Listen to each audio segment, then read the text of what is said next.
오늘은 출애굽기 17장 8절에서 16절을 가지고 전쟁의 승패를 좌우하는 기도라는 제목을 가지고 같이 말씀을 좀 나누고자 합니다. 너무나 잘 아시는 내용인데 다시 한번 재의미하길 원합니다. 우리 출애굽 사건을 너무나 잘 아시죠? 출애굽은 아브라함에게 말씀하시기를 이 출애굽 사건이 있기 700년 정도 전에 이미 하나님께서는 아브라함이 나타나셔가지고 아브라함은 자신이 한 명도 없을 그때에 아브라함이 나타나셔가지고 너가 이방 땅에서 400년 동안 노예로 살게 될 것이다 이렇게 하나님이 미리 말씀을 하셨어요. 그것에 대한 예언에 대해서 지금 그 일이 시행되고 있는 것입니다. 그래서 이것은 자녀가 한 명도 없는 상황에서 하나님이 하신 일방적인 약속이고 일방적인 그런 언약이었습니다. 하나님은 아브라함에게 100세의 이삭을 주셨고 그리고 야곱을 통해서 12자녀를 번성하게 하셨고 그 중에서 라헬의 아들 요셉을 들어 사용해서 애굽의 총리가 되게 하셨죠. 너무나 잘 아는 내용입니다.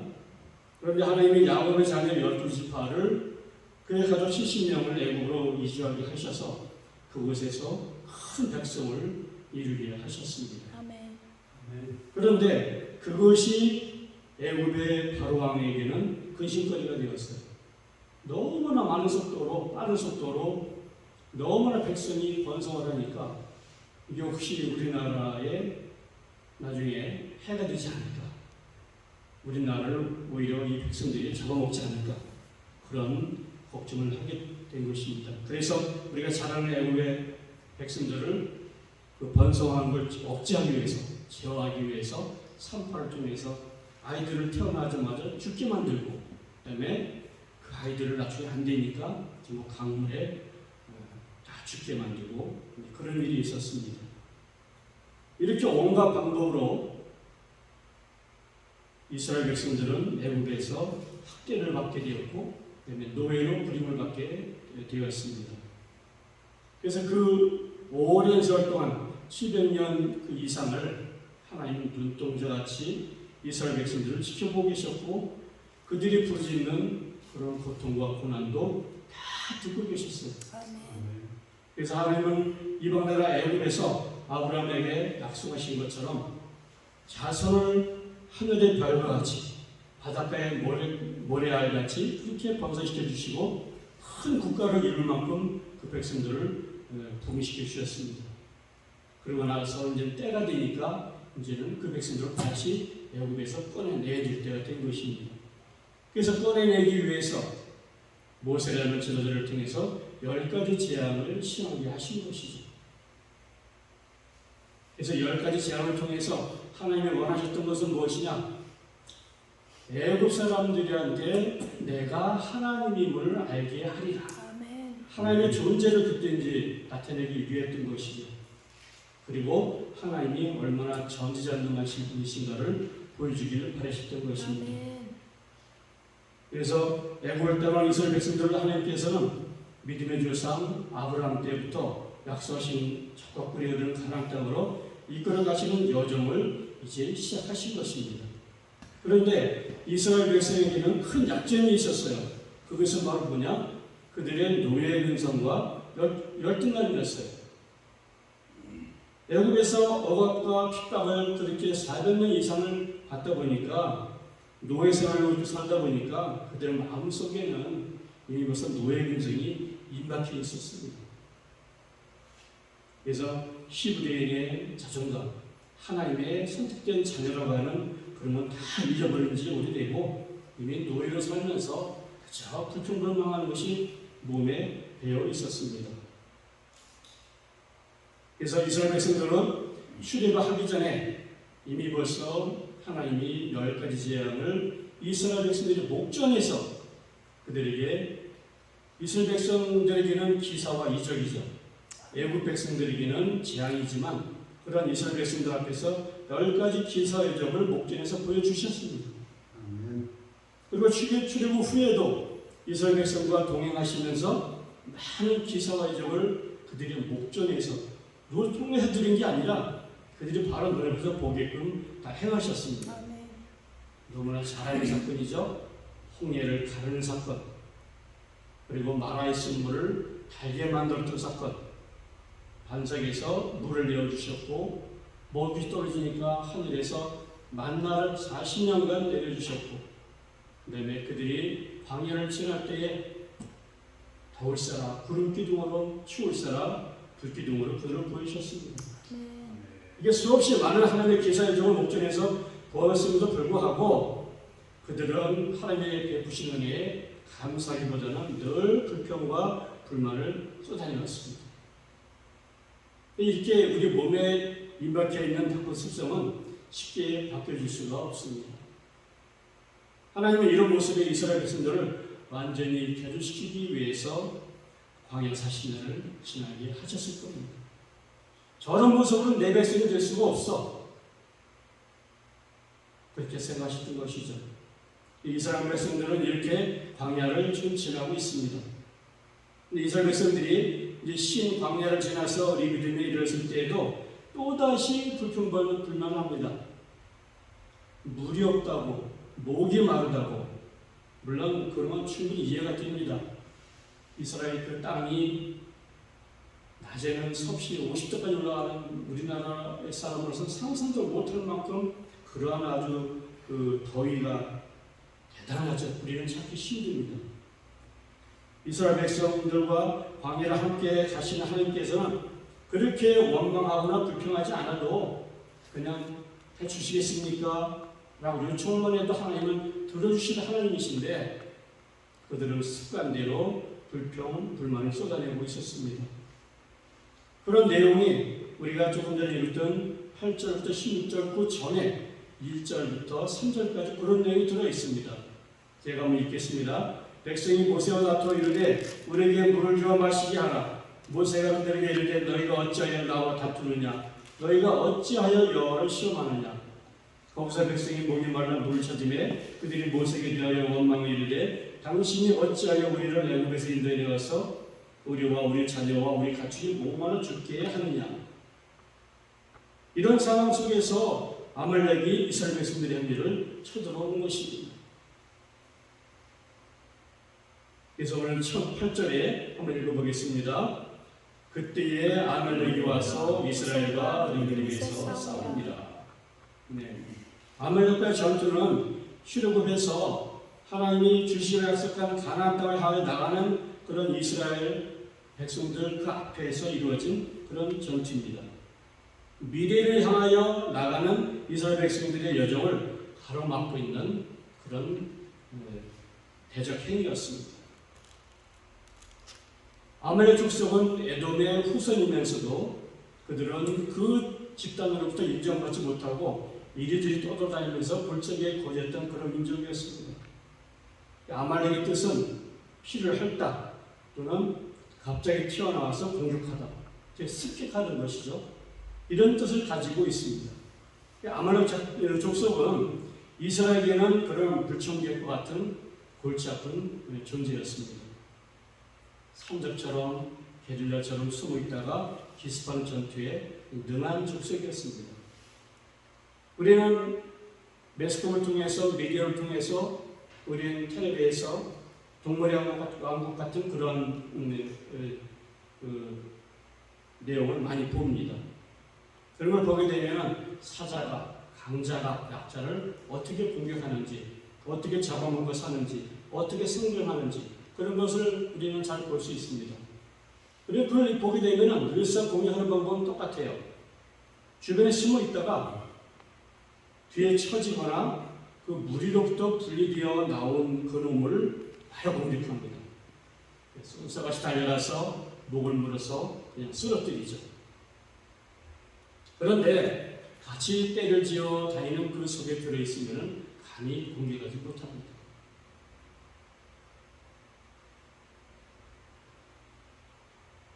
아말렉 족속도 이런 사자가 그 약한 동물을 공격하는 것처럼 이스라엘 백성을 이런 식으로 공격해 왔을 것입니다.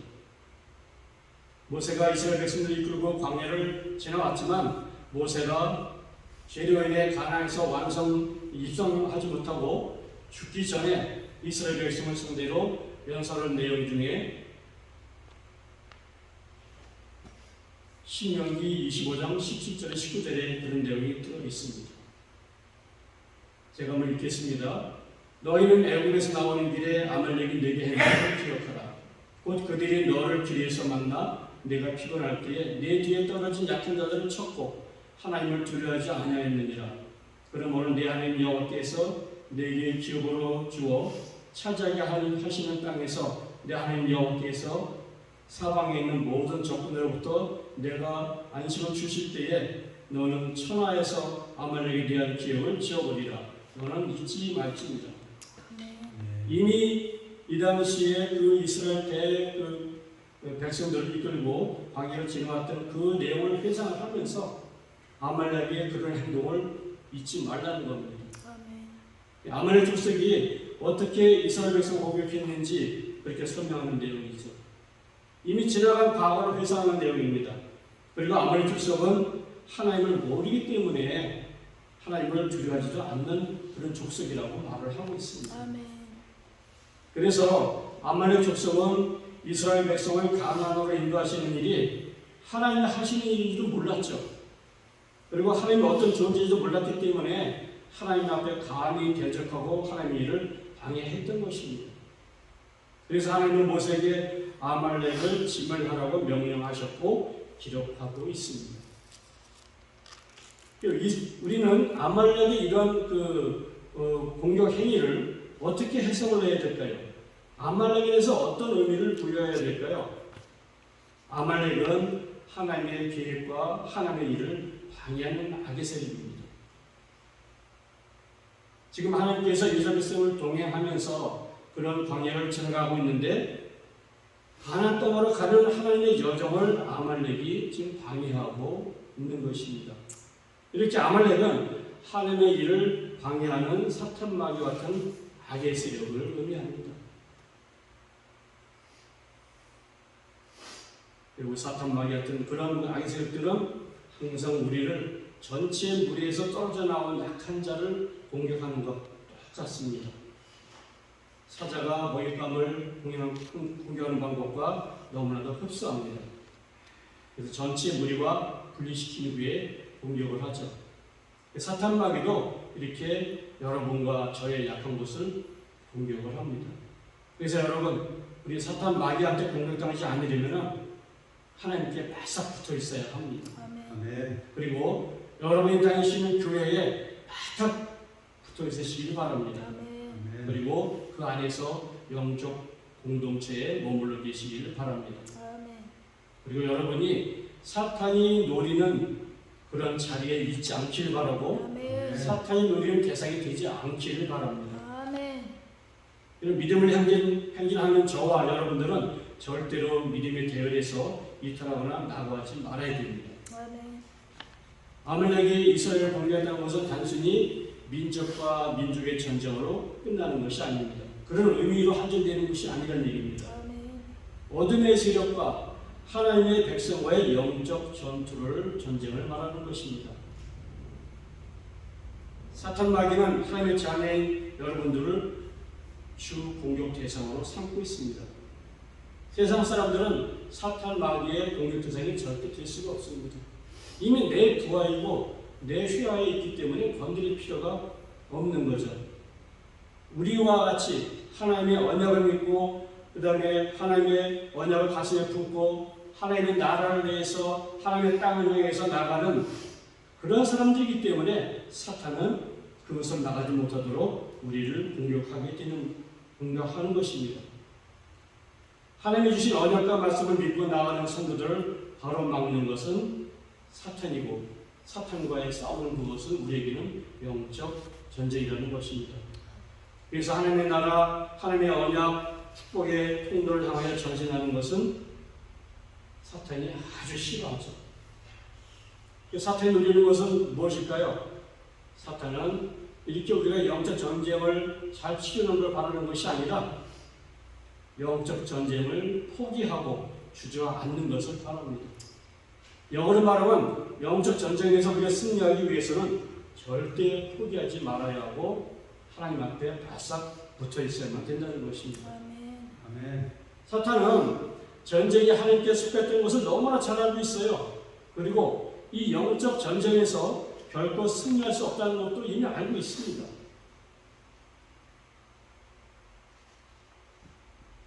이미 전쟁의 승리는, 영적 전쟁의 승리는 골고다 십자가에서 이미 끝나버렸어요. 아멘. 예수님께서 십자가에서 죽으셨다가 부활하심으로 인해서 그런 악의 세력을 무력화시켜버렸습니다. 아멘. 이미 사탄은 패배했습니다. 아멘. 예수님께서는 말씀하시기를 담대하라. 내가 세상에서는 환난을 당하나 내가 세상을 이겼노라. 이렇게 선언하셨습니다.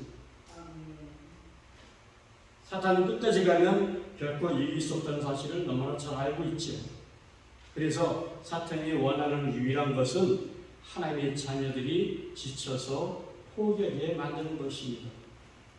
그래서 우리가 사탄에 발이 되지 않기 위해서, 사탄에 지지 않기 위해서는 우리가 결코 낙심하지 말고 아멘. 끝까지 가셔야 합니다. 아멘.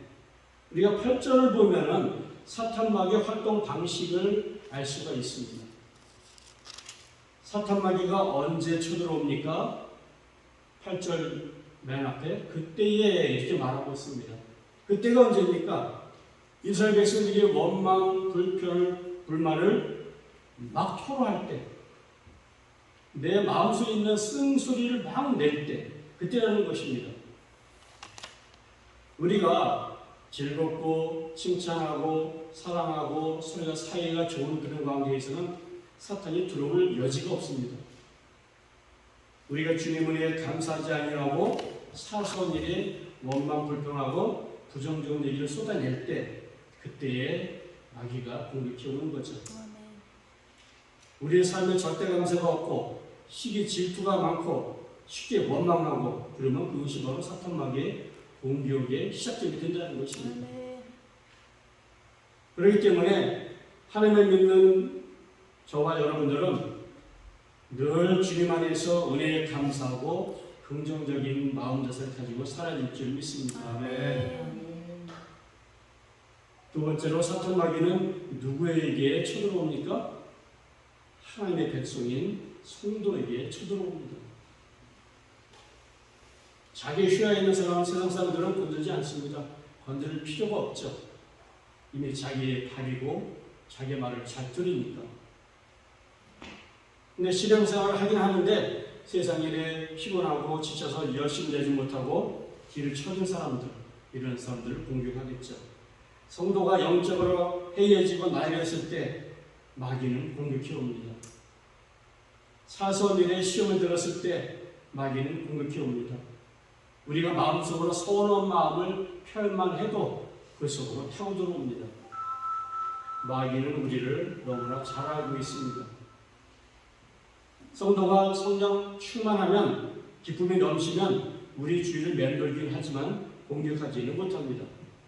그러나 성도가 어느 때 기도하지 아니하고 예배를 소홀히 하고 감사하지 아니하고 불평불만하기 시작하면 공격해 오기 시작합니다. 무엇보다도 성도의 연약한 몸을 집중적으로 공격하겠죠. 여러분 연약한 부분이 어디에 있습니까? 쉽게 화를 잘 내십니까? 그러면 그 부분을 타고 들어올 겁니다. 혈기가 많으십니까? 그 혈기를 타고 분명히 타고 들어옵니다. 물질에 약합니까? 물질 가지고 시험을 합니다. 이성이 약합니까? 그 이성적인 문제를 가지고 공격해 들어옵니다. 명예, 권세, 그런 것에 취약하고 그런 걸 탐하고 있습니까? 그런 걸 통해서도 역시 공격해 옵니다. 그렇기 때문에 우리는 깨어 있어서 마귀에게 대적을 해야만 합니다. 베드로전서 5장 8절에 이렇게 되어 있습니다. 근심하고 깨어라. 너희 대적 마귀가 오는 사자같이 두루다니며 삼킬 자를 찾나니. 마귀는 표현하기를 우는 사자처럼 배고프고 굶주려 울부짖으면서 사냥감을 찾는다고 합니다. 사자처럼. 그다음에 사탄 마귀는 어디서 쳐들어옵니까? 8절 하반에 가면은 르비딤에서 쳐들어왔습니다. 르비딤은 하나님의 주려 약속하신 언약의 땅으로 가는 여정입니다. 그 중간지입니다. 하나님의 백성들이 하나님과 동행하며 광야를 지나갈 때에도 쳐들어옵니다. 르비딤은 여러분의 가정, 여러분의 직장, 여러분의 사업장일 수가 있습니다. 이스라엘 백성들이 지나가는 르비딤 그 자리가 여러분들 가정일 수 있어요. 여러분들 사업장일 수 있어요. 직장일 수 있는 것입니다. 그리고 르비딤은 눈에는 보이지 않지만 부부 사이도 될 수 있는 거죠. 부부 사이의 관계를 또 파고들어서 또 공격합니다. 또 부모 자녀 사이 소원하게 하고 원망하게 만듭니다. 그리고 대인 관계를 맺는 사람과 사람과의 사이에도 들어올 수 있습니다. 이렇게 여러분과 저가 사는 이 환경 속에 쳐들어와서 그 장소와 관계를 망가뜨리고 붕괴시키기도 합니다. 아말렉을 공격해 오자 모세가 어떻게 대응했는가 내용이 9절 10절에 있습니다. 9절 10절 같이 한번 읽겠습니다. 시작. 모세가 여호와에게 이르되 우리를 위하여 사람들을 택하여 나가서 아말렉과 싸우라. 내일 내가 하나님의 지팡이를 손에 잡고 산 꼭대기에 서리라. 여호와가 모세의 말대로 하여 아말렉과 싸우고 모세와 아론과 그런 산 꼭대기에 올라가서. 모세는 이스라엘 백성 중에서 건장한 사람을 뽑아서 여호와에게 나가서 싸우도록 합니다. 그리고 모세는 어디로 갑니까? 산 꼭대기로 갑니다. 혼자 가는 것이 아니라 아론과 훌과 함께 산 꼭대기로 올라갑니다. 하나님이 주어주신 권능의 지팡이를 잡고 올라갑니다. 지금까지 문제가 있을 때마다 모세는 하나님 앞에 무릎 꿇고 기도로 하나님의 음성을 듣는 그런 훈련을 수없이 많이 해봤습니다. 그렇기 때문에 이런 경험을 통해서 모세는 이 문제를 어떻게 풀어야 할지를 알고 있었습니다. 그래서 여호와에게 한 백성을 입고 나가서 싸우게 하고 모세 자신은 하나님의 능력의 지팡이를 잡고 기도로 올라갑니다. 모세는 하나님의 세상 모든 주관자이신 것, 전쟁의 신이심을 알고 있었기 때문에 바로 전투와 기도를 병행해서 준비했던 것입니다. 산 꼭대기는 무엇을 말합니까? 그것은 하나님의 임재를 상징하는 곳입니다. 영적인 자리라는 것입니다. 하나님과 가장 가까이 만날 수 있는 곳이라는 것입니다. 하나님의 귀에 가장 크게 들릴 수 있는 곳, 하나님과 더 조금이라도 가까이 갈 수 있는 곳, 그것이 산 꼭대기죠. 그래서 모세는 그곳에서 하나님을 바라보면서 두 손을 들고 기도하기 시작합니다. 우리 전쟁에는 두 가지 요소가 있습니다. 전쟁에 창과 칼을 가지고 나가서 싸우는 부대가 있고 뒤에서 기도하는 부대가 있습니다. 둘 중 안에 어떤 게 더 중요할까요? 둘 다 중요합니다. 네. 문제를 피하는 것이 아니라 문제를 해결하기 위해서 현장에서 최선의 노력을 해야 되고 문제 상황에 맞게 잘 대응해야 하는 것도 아주 중요합니다. 뿐만 아니라 영적인 자리로 나아가서는 하나님의 도움을 간구해야 합니다. 어떤 아이가 공부를 잘해서 1등이 되고 싶어요. 그러면 어떻게 해야 되겠습니까? 세 종류입니다. 한 아이는 기도만 하는 아이가 있고요. 한 아이는 그저 공부에만 열심히 하는 아이가 있습니다. 하지만 또 한 아이는 열심히 공부하면서 기도하는 아이가 있습니다. 기도만 하는 아이, 성도 잘 나오겠습니까? 안 나옵니다. 현실을 부정하고 현실을 중요하게 생각하지 않기 때문입니다. 공부만 열심히 하는 아이, 그 아이는 그 아이가 가지고 있는 그런 능력 한도 내에서 그런 점수를 받겠죠.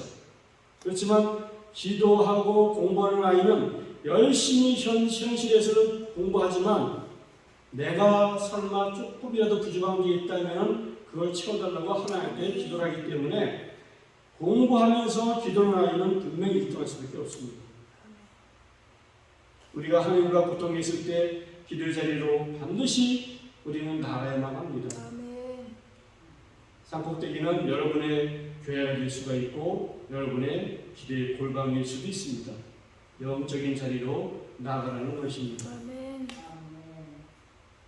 11절은 전쟁의 전개 양상을 말하고 있습니다. 11절 같이 한번 읽어보겠습니다. 모세가 손을 들면 이스라엘이 이기고 손을 내리면 아말렉이 이기더니.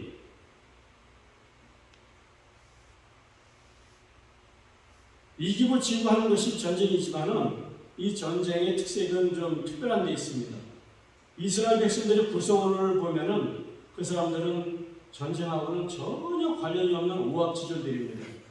그 사람들이 애굽의 노예로 벽돌 굽는 일 같은 것을 하면서 막노동만 했지 그들은 어떠한 전술을 배운 것도 아니고 군인으로 동원된 것도 아니고 아무것도 할 일이 없습니다. 싸우는 방법 자체를 모릅니다. 그 전투를 잘하기 위해서는 전투 기술도 배워야죠. 무기도 잘 다뤄야죠. 여러 가지 또 정신부장도 해야죠. 이래야만 되는데 그 방면에 대해서는 전혀 관계가 없는 오합지졸에 모임했다는 겁니다. 반면에 아말렉 족속은 어떻습니까? 그 사람들은 싸움의 프로들이었어요. 그들이 여기저기 떠나다니면서 그저 하는 일이 늘상 남을 습격하고 남을 공격하고 빼앗고 하는 그런 족속들이었습니다. 그러니 그들은 자연스럽게 전술에 능하고 전투에도 강할 수밖에 없었겠죠. 그래서 가나안을 향하여 가는 여정에 이 이스라엘 백성들은 그들에게는 아마도 좋은 먹잇감이 되었을 거예요. 그래서 아말렉 족속들은 자신만만하게 이스라엘 백성들을 공격했을 겁니다. 어떤 분야에서든지 프로와 아마추어의 실력 차이는 확실하게 납니다. 프로는요, 자기의 모든 걸 다 바쳐서 자기의 생활 바탕이 바로 자기가 하는 일입니다. 죽을 각오를 하죠. 목숨을 걸고 노력을 합니다. 아마추어는 어떻습니까? 아마추어는 그저 내가 좋아하기 때문에 즐기기 위해서 하는 것뿐이죠. 그런데 이런 아마추어인 이스라엘 백성들과 프로인 아말렉의 그 싸움은 이스라엘 백성들이 상대가 될 수가 없습니다. 그런데 전투의 양상이 전혀 예상 밖으로 전개되고 있다는 것입니다. 여호수아가 이끌어 나간 그 이스라엘 백성들은 실력으로는 역부족일 텐데 그렇지가 않습니다. 일방적으로 밀리거나 피하는 것이 아니라 밀리기도 하고 또 무세해서 앞으로 또 나가기도 하고 그렇습니다.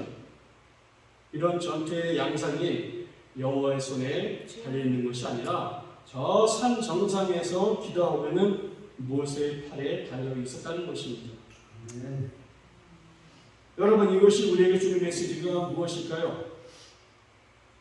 영적 전쟁에서 승패를 가르는 기준은 전쟁의 군사의 수나 장비의 우수성이나 사병의 능력이나 경험 이런 것이 아니라는 것입니다. 아멘. 모세의 기도하는 손의 위치라는 거예요. 모세의 손이 어디를 향하고 있느냐에 따라서 전투의 상황이 달라진다는 겁니다. 지기도 하고 피하기도 하고. 모세가 하나님을 향해 손을 높이 듭니다. 그러면 이스라엘이 이깁니다. 여러분, 승리하기 위해서는 하나님을 향해 기도의 손을 항상 높이 드시기를 바랍니다. 네. 대적을 만났을 때 승리하기 위해서는 하나님께 기도해야 한다는 것과 전쟁의 승패는 하나님의 손에 달렸다는 것을 이 대목에서 보여주고 있습니다. 영적 전쟁의 승패는 기도의 현장에 있다는 것입니다. 네. 기도의 승리 없이는 싸움에서 승리할 수가 없다는 것이죠. 아멘. 아무리 우수한 조건을 가지고 있다 할지라도 기도하지 않으면 피한다는 것입니다. 아멘. 반면에 아무리 불리한 상황이라 할지라도 기도하면 승리한다는 겁니다. 아멘. 우리가 교회 와서 제일 먼저 하는 것이 뭐죠? 기도요. 바로 기도입니다. 기도의 중요성을 알기 때문입니다. 기도가 우리 신앙생활의 기본이 되기 때문에, 그다음에 기도를 통해서 승패가 결정된다는 걸 알기 때문에 기도하는 겁니다. 기도는 항상 모든 일에 처음에 시작하는 것이지 중간이나 나중에 형편을 살펴보면서 하는 것이 절대 아닙니다. 아멘. 여러분, 영적 전쟁의 승패는 기도에서 결정납니다. 아멘. 두 번째, 영적 전쟁에서 승리할 수 있는 것은 지치지 않도록 돕는 길의 동료자가 있어야 한다는 것입니다.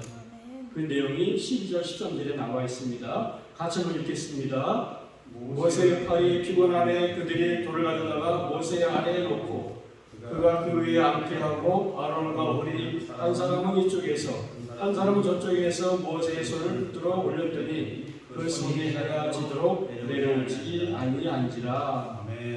그 손이 해가 지도록 내려오지 아니한지라. 13절에 여호수아가 칼날로 아말렉과 그 백성을 쳐서 되지입니다. 이미 전쟁은 승패는 끝났습니다. 모세가 아말렉을 대해서 조선을 들고 기도했습니다. 조선을 들고 기도하는 것은 무엇을 말합니까? 항복한다는 것을 말합니다. 그래서 모세의 기도는 항복의 기도이며 부르짖는 기도였습니다. 항복이 무엇입니까? 나 자신을 부인하는 것입니다. 나 자신을 믿지 않는 것입니다. 모든 걸 다 내려놓는 것입니다. 하나님께 전적으로 의지하는 것입니다. 하나님 나는 못합니다. 하나님만이 하십니다. 하나님이 이 전쟁의 승리를 가져다 주시옵소서. 우리 이스라엘 백성들은 한 번도 전쟁을 한 적이 없습니다. 한 번도 칼을 가지고 싸운 적이 없습니다. 하나님 우리를 긍휼히 여겨주시고 하나님께서 친히 역사해 주셔서 이 전쟁에서 승리하게 주시옵소서. 이 전쟁에서 승리하게 주시옵소서. 이것이 바로 항복의 기도입니다. 부르짖는 기도입니다. 이 세상에서 우리가 사업을 할 때나 무슨 일을 할 때 우리는 항상 그럽니다. 내가 최선을 다하면 되지 라고 하면서 사업은 점점 망가져 가는데 이번에 돈이 얼마만 투자하면 잘 될 거야 라고 우선 또 돈 빌리는데 온갖 혈안이 있어 돈을 또 거기다 투자합니다. 그러나 결과가 잘 됩니까? 잘 되시는 것은 연애 하나밖에 안 됩니다. 그런 식으로 사업을 하고 일으키려고 개인의 힘으로 나의 능력으로 여러 가지 모든 수단과 방법을 동원해서 이렇게 세우려고 합니다. 그러나 아무리 해도 나중에는 모든 게 다 무너집니다. 그럴 때야 나의 능력의 한계를 깨닫고 그럴 때야 다 모든 걸 내려놓고 행복합니다. 이제는 하나님께 모든 걸 맡깁니다. 그럴 때 하나님이 그걸 계속 지켜보고 계시다가 그래 이제 네가 힘을 다 뺐냐? 이제 네가 네 힘을 다 내려놓는 것이냐? 확인하시면 그때부터 하나님이 일을 하시는 것을 많이 봤습니다. 그래서 나의 행복은 하나님의 능력의 시작이고 일의 시작입니다. 여러분도 모세와 같이 문제가 있을 때 하나님 앞에 행복하고 기도하시기 바랍니다. 그래서 부르시면 됩니다. 주님 나는 못합니다. 주님이 하십니다. 주님이 홀로 영광 받아 주시옵소서. 주님이 내 모든 일에 함께하여 주시옵소서. 이렇게 기도하시면서 나가면 됩니다. 여러분도 삶 속에서 이렇게 간절히 불태전의 기도를 하면 큰 역사가 일어나게 될 줄을 믿습니다. 아멘. 어머니가 눈물의 기도를 할 때 자녀가 변합니다. 아내가 눈물의 기도를 할 때 남편이 변화가 되고 남편이 기도하면 아내가 변화됩니다. 가정이 변화가 됩니다. 학교에서 선생님의 손 들고 기도할 때 그 학생들이 변화가 됩니다. 사업장에서 사장님 손 들고 기도하면 직원들의 마음이 변화가 되고 사업이 잘 됩니다. 믿는 사람들이 손 들고 기도하면 이 사회가 바뀌고 나라가 바뀝니다. 모세가 손을 들다가 시내길에서 쭉 내리면 아말렉이 이기고 모세가 손을 들면 이스라엘이 이기고 이런 사실을 알고 나서 아론과 홀이 옆에 앉아서 돌을 모이고 두 손을 모세 손을 붙잡아서 계속 붙들고 있습니다. 그렇게 했더니 이겨서 완전한 승리를 거두게 된 것입니다. 모세도 혼자서 승리한 것이 아닙니다. 아론과 훌이라는 동역자가 있었기 때문에 승리한 것이죠. 그래서 여러분 힘든 일을 당할 때 감당할 수 없는 일을 당할 때 도울 수 있는 동역자가 있으면 큰 도움이 됩니다. 아멘. 간혹 이렇게 말하는 사람이 있어요. 신앙생활도 나 혼자 조용히 하나님을 믿겠다. 나 혼자 조용히 신앙생활을 하겠다 이런 분이 있어요. 절대로 혼자 신앙생활 하시면 안 됩니다. 예, 그거는 진짜 사탄 마귀가 아주 쓰는 중요한 전략 중에 하나입니다. 따로 떼어내는 겁니다. 그리고 공격하는 거죠. 여러분 지쳐서 혼자 기도하셔 또 손을 내릴 때 그 손을 붙잡아 기도할 수 있도록 도와줄 기도의 동력자가 반드시 있어야 합니다. 그런 사람을 지금부터 만드십시오. 아론과 훌과 같은 기도의 동력자가 있다면 여러분들이 힘들어서 기도에 손을 내릴 때 그는 손을 붙들어 줄 것이고 여러분들이 좌절하여 쓰러질 때 다시 옆에 와서 일으켜 주실 것입니다. 여러분을 위해 중보하는 사람이 있어서 신앙생활에서도 성공할 수가 있게 됩니다. 여러분 함께 기도할 수 있는 사람이 있는 한, 함께 무릎을 꿇고 기도하는 동역자가 있는 한 삶의 현장에서 우리는 결국 승리하게 될 줄을 믿습니다. 영적 전쟁에서 지치지 않고 승리할 수 있도록 돕는 중보자들과 함께 기도하시기 바랍니다. 모두가 승리를 위해서 합심하고 간절히 중보 기도할 때 승리의 축복이 여러분과 저에게 있을 줄을 믿습니다. 영적 전쟁의 승패는 전선의 현장에 있는 것이 아니라 기도의 장소에 있다는 것을 명심하시기 바랍니다. 기도한 그곳에서 이미 전쟁의 승부가 결정된 것입니다. 기도의 손을 항상 들고 있는 여러분들이 되시기를 주님의 이름으로 축원드립니다. 혹시 우리는 기도를 하면서도 믿지 못할 때가 많아요. 이게 응답이 될까요? 이렇게 될까요? 의심도 많이 합니다. 그런 반면에 누군가의 기도를 처음에 왔습니다. 그럴 때 그 기도를 중보 기도하면 우리가 중보 기도하면 그게 그 사람이 중보 기도의 덕을 볼까? 그래서 중보 기도의 효과를 의심할 때가 많이 있습니다. 그래서 그 기도의 힘에 대해서, 기도의 효과에 대해서 전에 한번 2001년도에 국민일보에 소개했던 내용이 한번 있었습니다. 그걸 제가 한번 소개해 드릴게요. 한국의 포천에 가는 포천 중문의대라는 병원이 있는데 거기에 신실한 믿음을 가진 박사님이 계셨어요. 그래서 그 박사님이 미국의 콜롬비아 의과대학의 어떤 박사와 불임 치료에 대한 공동 연구를 했습니다. 그래서 1년 동안 서울 차병원에서 불임 치료를 받은 199명을 놓고 연구를 했습니다. 그 중에 절반은 그분의 이름과 그분의 상황을 적은 기록카드를 기도하는 여러 성도들에게 나눠주고 기도하게 했습니다. 나머지는 안 했겠죠. 물론 그 기도카드에 적혀있는 그 본인은 전혀 누가 기도해준다는 내용을 모르고 있었어요. 그리고 그 기도를 하고 난 후에 나중에 결과가 나왔는데 중보 기도를 받은 불임 여성들의 임신율이 기도받지 않은 사람들보다 2배나 높았다고 합니다. 그래서 공동 연구자였던 미국의 콜롬비아 대학의 박사가 이 연구 결과가 도저히 믿어지지가 않는 거예요. 그런데 연구한 결과 이건 실험을 위해서 나온 거기 때문에 이거는 믿을 수가 없는 거기 때문에 할 수 없이 그거를 믿게 되었고 그것을 연구 결과로 발표까지 했습니다. 이것이 바로 기도의 힘인 것입니다. 기도의 능력인 거죠. 본인이 모르는데도 누가 나를 위해서 중보기도를 해주니까 나에게 그런 놀라운 일이 일어나고 그 다음에 그것이 그렇게 입증이 된 것입니다. 이것은 무엇을 배합니까? 우리가 기도할 때 그 기도를 하나님이 듣지 않는다고 하면 그 기도를 왜 합니까? 할 필요가 없죠. 우리는 여기 실험 결과에서도 입증된 것처럼 이것은 바로 그 전제 조건이 뭐냐? 하나님이 우리의 기도를 들으신다는 겁니다. 그렇지 않으시면 이런 일이 일어날 수가 없는 거죠. 이것이 하나님의 살아계신다는 증거죠.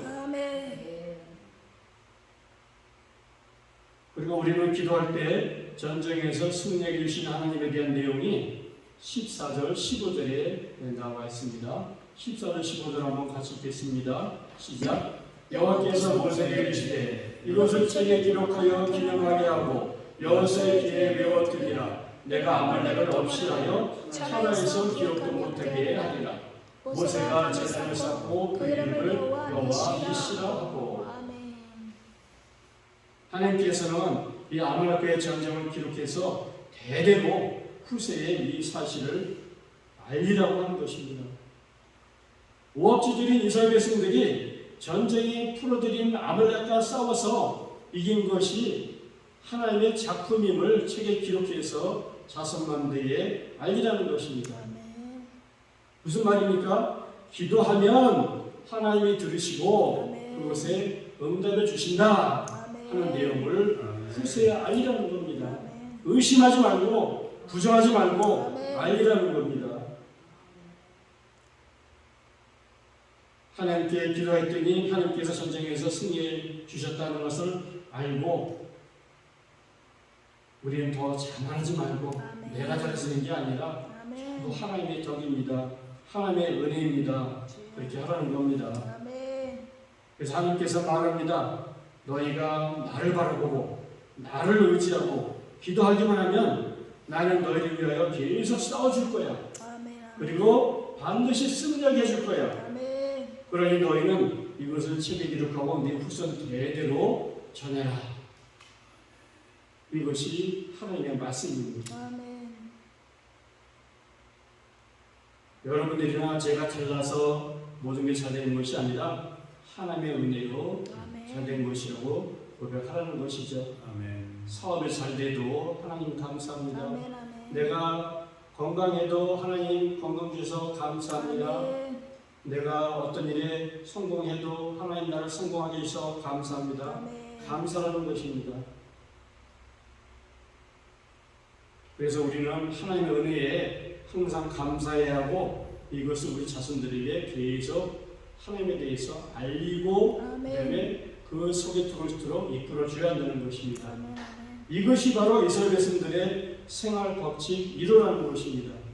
이스라엘 백성들은 출애굽을 해서 광야를 지나서 하나님이 약속한 그런 가나안 땅에 들어가는 중입니다. 그런데 이 초반에 제일 먼저 이 사건을 통해서 너희들의 생활 법칙 1호 기도해라. 그러면 내가 응답한다. 아멘. 이런 내용이죠. 세상에 어떤 고난을 만나더라도 하나님 앞으로 나와서 기도하면 승리하게 해주시겠다 하신 것입니다. 모세는 하나님의 말씀을 듣고 제단을 쌓으면서 하나님을 찬양합니다. 여호와 니시, 승리의 하나님, 승리의 하나님, 아멘. 하나님이 나를 위해 싸우시고 나로 승리하게 하셨다. 아멘. 하나님이 나를 위해 싸우시고 승리하게 해주셨다. 아멘. 이것이 모세의 고백이고 이스라엘 백성들의 고백일 줄 믿습니다. 아멘. 하나님은 이스라엘 백성들에게 맹세 빼게 해주셨어요. 그 내용이 16절에 나옵니다. 같이 읽겠습니다. 시작. 이르되 야훼께서 맹세하시기를 야훼가 아말렉과 더불어 대대로 싸우리라 하셨다 하더라. 아멘. 맹세는 누구한테 하는 겁니까? 내 친구한테 하는 게 절대 아닙니다. 맹세라는 건 나의 위에 사람, 나보다 신분이 한 단계 위에 있는 사람, 높은 지에 있는 사람에게 하는 게 맹세입니다. 내 친구에게 하는 맹세는 맹세가 아니죠. 약속이죠. 그렇지만 맹세라는 거는 내가 이러이러한 내용을 반드시 지키겠습니다. 안 지킬 때에는 이런 내가 벌을 달게 받겠습니다. 이런 걸 가져오는 게 맹세입니다. 일반적인 그런 거하고는 다르죠. 그런데 하나님 위에 누가 있습니까? 아무도 없습니다. 그럼에도 불구하고 하나님은 자기보다 높으신 분이 없는데도 불구하고 맹세를 하셨다는 거예요. 아멘. 그 뭔 뜻입니까? 확실하게 해주셨다는 거죠. 아멘. 뭐라고 말했습니까? 아말렉과 더불어 대대로 싸우리라. 아말렉이 뭡니까? 악의 세력입니다. 악의 세력과 악과 죄와는 내가 항상 너를 위해서 싸워주겠다. 아멘. 너희가 기도만 하면 내가 함께 싸워주겠다 하는 것입니다. 아멘. 그래서 야훼가 아말렉과 더불어 대대로 싸우라. 그 전제 조건이 뭡니까? 너희가 기도하면입니다. 아멘. 너희가 기도하면 대대로 싸워주리라. 누구를 위해서? 너를 위해서, 너를 대신해서 싸워주겠다는 겁니다. 아멘. 이 세상의 일들이 우리가 기도할 때 바뀌어진다는 것을 우리는 알아야 합니다. 그래서 우리가 이 세상의 현실, 우리 현실은 3차원의 세계입니다. 3차원의 일들의 결과가 4차원의 영적인 세계의 지배를 받는 일이 수없이 많습니다. 그 무엇입니까? 우리가 믿는 하나님이 도와주셨기 때문에 이렇게 되는 겁니다. 그래서 우리는 그런 것을 항상 염두에 두고 가슴에 담고 기도해야 될 줄을 믿습니다. 저는 한 가지 간증하고 마치겠습니다. 저는 전에 이제 저희 사위가 지금 이제 교회를 하고 있는데 그 교회에서 제가 기도를 하게 되었습니다. 근데 그 기도는 기도 프로그램인데 40일 동안 하는 겁니다. 40일 동안 계속 기도를 하는데 그 기도 모임에 참석한 사람들이 40일의 그 훈련이 끝나고 나면은 그 기간 중에 하나님을 만나고 성령을 체험하고 그다음에 성령 충만하게 되고 입신하게 되고 이런 기적이 무지 많이 일어납니다. 여러 사람들이 한 20명이 모두 모여서 기도를 하고 있는데 막 기도를 하고 있는데 옆에 있는 어떤 그 한 집사님이 저한테 막 달려와서 제 손을 막 자꾸 흔드는 거예요. 그럼 사람이 그분이 뭐라고 하시냐면 하나님이 저를 손을 잡고 하늘로 올라오라는 거예요. 그래서 저는 이제 제 일이 아니니까 이게 무슨 뚱뚱한 짓은 소리인가, 이게 도대체 무엇인가 그러면서 그냥 저는 뭐 별로 신경 안 썼죠. 저도 그냥 당황해야지 뭔 소리인가 이러고 있었는데 근데 그분이 나중에 이제 그 얘기를 하는 겁니다. 하나님이 기도를 막 하고 있으니까 하나님이 너 아빠랑 같이 올라오라 했더니 그런 음성 주더래요. 그래서 그 집사님이 뭐라 하냐면은 하나님 우리 아빠는 돌아가셨어요? 없어요. 그러니까 그럼 누굴 잡고 올라갑니까? 이렇게 얘기를 하니까 다시 오더니 네 옆에 누구누구가 있지 않냐 그러더라는 거예요. 그래서 그분이 저한테 온 거예요. 그래서 그렇게 막 저를 손잡고 막 흔들면서 하나님이 같이 올라오라고 막 그렇게 얘기를 하시더라고요. 그런데 그 기도를 했던 그 공간은 이 정도 되는 공간입니다. 그래서 한 20명이 여기서 기도를 하고 있는데 그 저녁 한 10시, 11시가 됐는데 수지에 있어요. 그 교회가요. 근데 그렇게 모두 불을 깜깜하게 끄고 그 좁은 공간에서 기도를 하고 있는데 하나님이 그 자리에서 기도하고 있는 그 집사님도 같지만 저도 보고 있다는 거예요. 저를 알고 있는 거죠. 그러니까 제가 참 그걸 보면서 섬뜩함을 느꼈고 무서움을 느꼈고 하나님의 살아계심을 저는 그때 다시 한번 체험하겠습니다. 저희 집 앞에 먼 수락산 저락에 산 등석이 있는데 헬리콥터가 내리는 그런 천국지가 있어가지고 나무를 싹 그 산 꼭대기를 비워놨어요. 그래서 그 자리는 사람 한 사람이 그 위를 지나가면은 아주 조그만 점처럼 이렇게 지나가는 게 보입니다. 거기 저희 집에서 거기까지 한 2km 정도 되는 거리예요. 그래서 그 정도 거리에서 그렇게 사람이 그런 크기로 보입니다. 그러니 하나님이 살아계셔서 우리를 볼 때 저를 어떤 존재로 보겠습니까? 저는 진짜 어떻게 보면 보이지 않는 먼지밖에 안 되는 거죠. 오히려 이 상황에서도 먼지는 수없이 있습니다. 그러나 강한 햇빛이 쫙 내리쬐게 되면은 그 사이에서 그 조그만 먼지들이 하얀 것이 그 햇빛에 다 노출됩니다. 평상시에는 아무것도 없이 그냥 흔들도 없이 그냥 이렇게 보이는 그런 조그만 그런 햇빛이 비쳐야만 간신히 보이는 그런 먼지 덩어리 같은 게 나다라고 생각합니다. 그래서 하나님은 그 수지라는 그 지역에 그 조그만 교회에 그 밤 10시, 11시 돼서 기도하는 그 자리에서 기도하는 저를 보고 계셨던 거예요.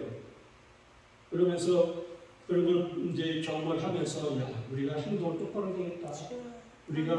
우리는 햇빛 이렇게 가리면서 가르치니까 안 가려지죠. 근데 그것을 하나님 다 보고 계셨던 거예요. 아멘. 그 하나님 지금도 여러분과 저를 다 보고 계십니다. 아멘. 우리의 마음을 다 보고 계십니다. 아멘. 아멘. 그래서 우리가 그런 하나님을 믿고 우리는 기도해야 될 줄 믿습니다. 아멘. 기도의 전제는 뭡니까? 믿음입니다. 무엇을 믿어야 됩니까? 하나님의 살아계심을 믿어야 되고 하나님의 존재를 믿어야 기도가 나오죠. 아멘. 불교에서 말하는 기도는 뭡니까? 석가모니향에서 아무리 기도, 그 사람들 기도를 말을 씁니다. 그런 기도가 무슨 소용이 있습니까? 누구 뭘 보고 기도를 합니까?